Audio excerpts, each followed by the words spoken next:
Merchant navy में कौन कौन से डिपार्टमेंट्स होते हैं और उन डिपार्टमेंट्स के अंदर कौन कौन सी रैंक होती हैं और जो रैंक्स हैं उनकी सैलरीज कितनी होती है। हेलो एंड नमस्कार दोस्तों, मैं हूं कैप्टन अंकित कौशिक। आज का जो वीडियो है उसमें आपको बेसिक दो चीज़ें बताऊंगा मैं। एक तो मर्चेंट नेवी के डिपार्टमेंट्स कौन कौन से हैं, उन डिपार्टमेंट्स के अंदर रैंक कौन कौन सी हैं, उन रैंक्स की अप्रॉक्सीमेट सैलरी कितनी होती है। बिकॉज़ एग्जैक्ट तो हम नहीं बता सकते, बिकॉज़ बहुत सारे वेरिएशन हैं, डिपेंड करता है कौन से शिप पर हैं आप, कौन सी कंपनी के साथ आप हैं, आपका एक्सपीरियंस कितना है, आप कहाँ सेल कर रहे हैं, बहुत सारे फैक्टर्स आ जाते हैं। तो एक पर्टिकुलर सैलरी आप डिफ़ाइन नहीं कर सकते, बट हाँ एक रेंज, एक अप्रॉक्सीमेट सैलरी बताई जा सकती है। तो मैं आपको बताऊंगा। सबसे पहले आप समझें कि शिप पे डिपार्टमेंट्स क्या क्या होते हैं। टाइप ऑफ शिप्स बहुत सारे होते हैं। मेनली अगर मैं डिवाइड करूं तो दो पार्ट्स में, एक होता है पैसेंजर शिप जो पैसेंजर्स को कैरी करता है, जिसमें लोग एक पोर्ट से दूसरे पोर्ट जाते हैं, एक कंट्री से दूसरे कंट्री जाते हैं। दूसरा हो गया कार्गो शिप मतलब जिससे ट्रेड होता है, बिजनेस होता है, इसमें सामान जाता है। उसमें टैंकर्स होते हैं जो लिक्विड कार्गो कैरी करते हैं, कंटेनर्स होते हैं जो बॉक्स कंटेनर्स होते हैं, इसमें सारा सामान आता है, आपके मोबाइल फोन्स एंड ऑल, तो वो सब कैरी करते हैं। उसके अलावा बहुत टाइप के वेसल्स होते हैं, कार्गो वेसल्स। बट जो मेजॉरिटी जो सीफेयरर्स हैं, जो इंडियन सीफेयरर्स हैं, या वो ज़्यादातर सब कार्गो शिप्स में हैं। तो पैसेंजर शिप्स की बात हम डिटेल में किसी और वीडियो में करेंगे। आज हम सिर्फ कार्गो शिप्स के बारे में बात करेंगे, बिकॉज इन जो हमारा ऑब्जेक्टिव है वो आपको आपके करियर के बारे में गाइड करने का है, और वो ज़्यादातर लोग कार्गो शिप्स पर ही जाने वाले हैं। तो ये है।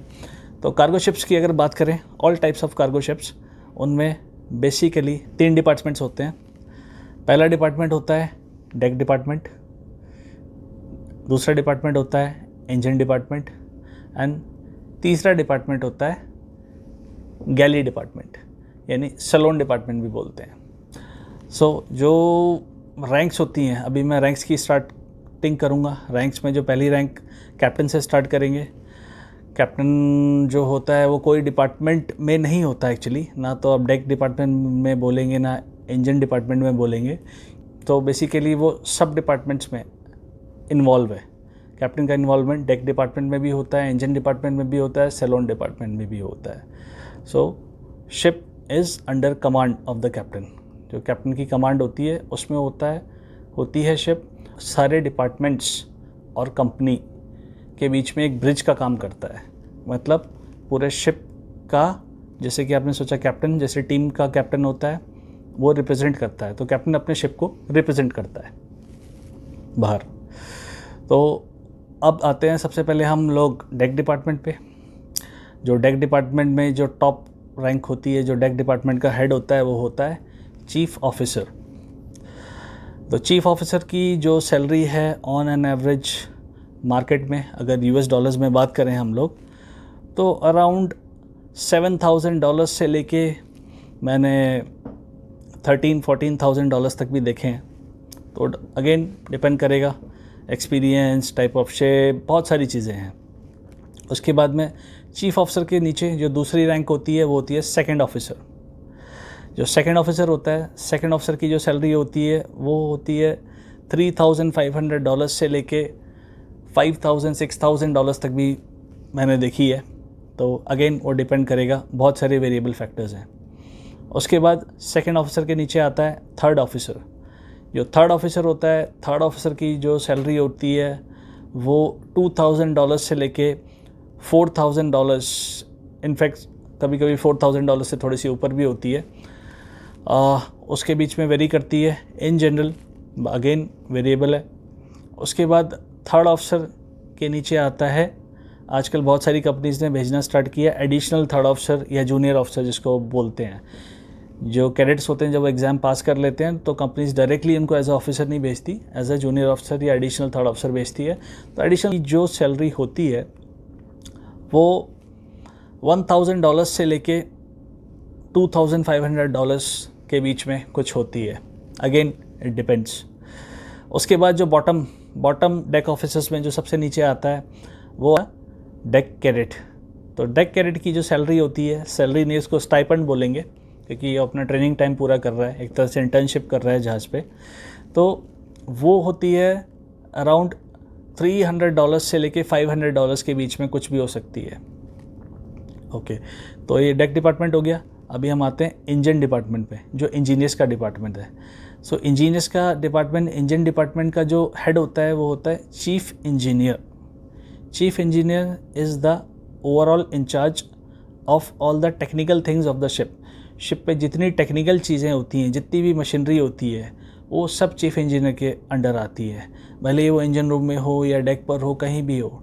टोटल मतलब जो मशीनरीज़ का जो बॉस होता है वो चीफ इंजीनियर होता है, सारी मशीन्स। तो चीफ इंजीनियर की जो स्टार्टिंग सैलरी होती है वो ऑलमोस्ट $8,000 से लेके और $18,000 तक जाती है, $18,000-19,000 तक भी जाती है।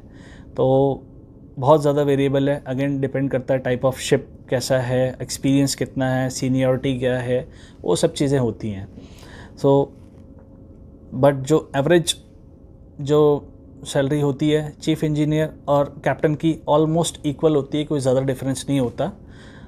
और उसके बाद में सेकंड जो हम जाते हैं वो होता है चीफ इंजीनियर से नीचे सेकंड इंजीनियर। सेकंड इंजीनियर की जो सैलरी होती है वो मोर और लेस चीफ ऑफिसर के आसपास होती है, कोई ज़्यादा डिफरेंस नहीं होता। वही ऑलमोस्ट $8,000 से लेके $13,000-14,000 तक कुछ भी हो सकती है, depend upon the again variable है। उसके बाद सेकंड इंजीनियर के नीचे आता है थर्ड इंजीनियर। जो थर्ड इंजीनियर है वो इक्वलेंट है ऑलमोस्ट सेकंड ऑफिसर के।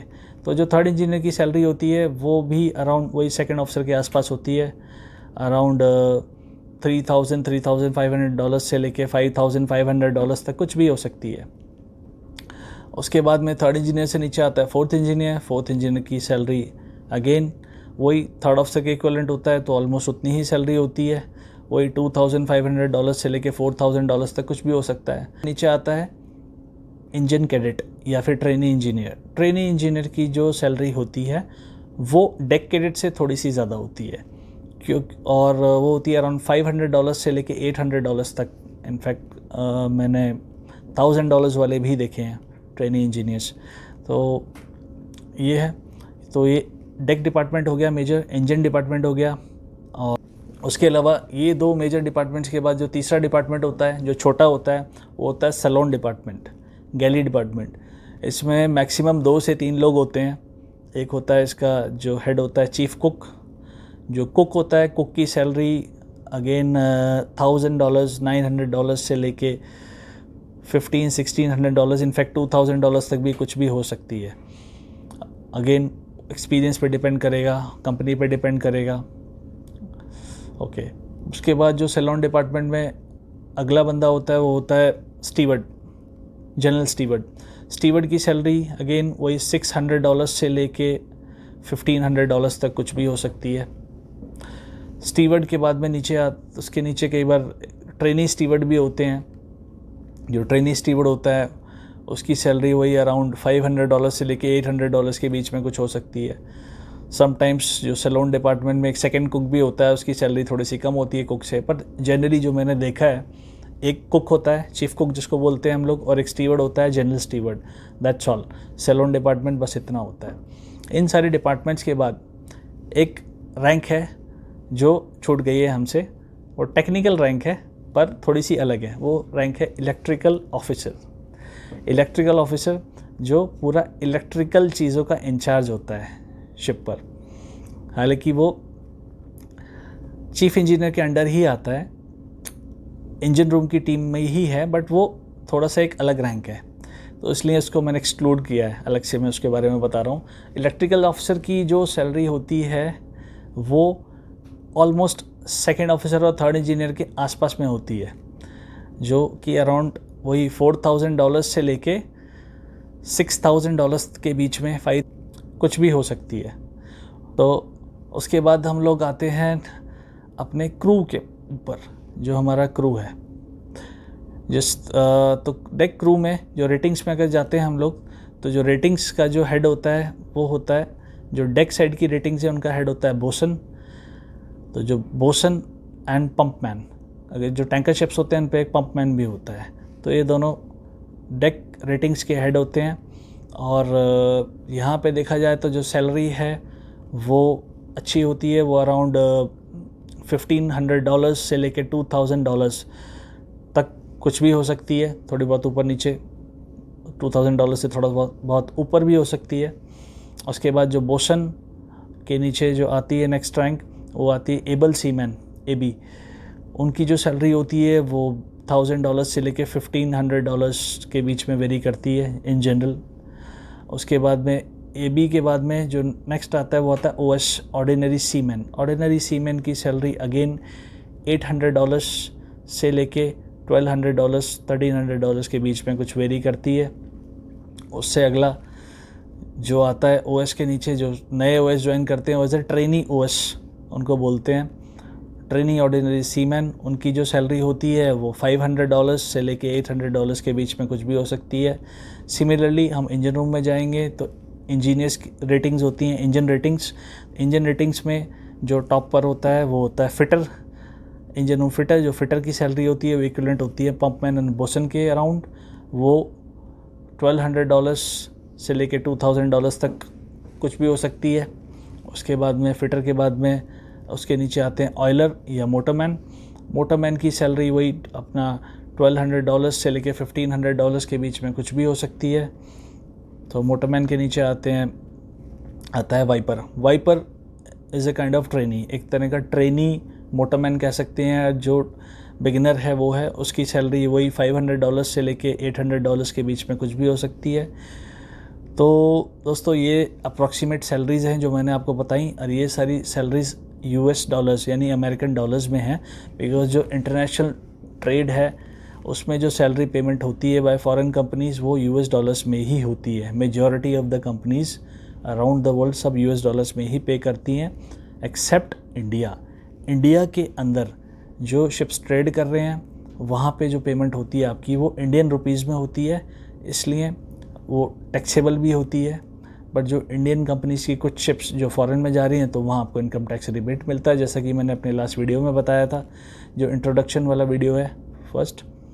तो इस तरह से सैलरी हैं। और जब ये US डॉलर्स आप में जो सैलरी है आपके इंडिया में अकाउंट में आती है तो ये रुपीज़ में कन्वर्ट होके आपके NRE अकाउंट में रेमिट होती है।